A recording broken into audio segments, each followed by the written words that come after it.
So if you are serving against a pusher, one of the big mistakes players make is they hit a serve that allows the pusher to retreat into an area of the court I refer to as the trench. So the trench is just an area of the court way behind the baseline that the pusher loves to play from, because back here they can moonball you to death and push you back into your trench. So let's just say the control bar is your trench. And from back here, as you know, it's like impossible to play offense, and they just moonball you to death. You make a ton of errors. So here's the serve strategy we want to use. And it starts by serving out wide.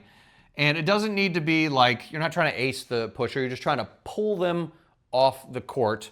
So just, aim for a target somewhere over here, something you can make consistently. So the pusher is going to hit this return back cross court.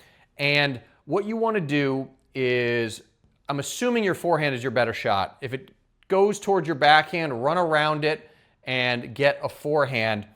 And then with your next shot, you want to hit it into the open court here. Now, the reason you're doing that, by first pulling the pusher off the court, you now give them more distance to cover.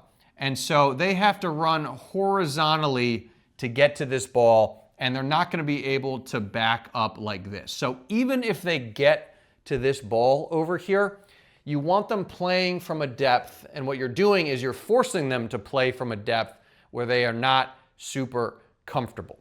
So you are moving the chess pieces around the board, so to speak, to put yourself in an advantageous position.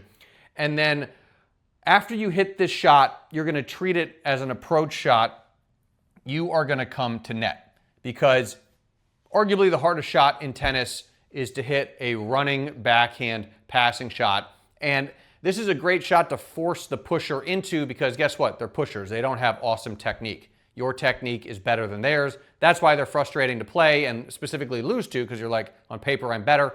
So get them into the situation where they have to hit a running passing shot, and you want to force them to aim for this area of the court, because it is tough to get it over here. If they're able to do that and hit a winner, good for them.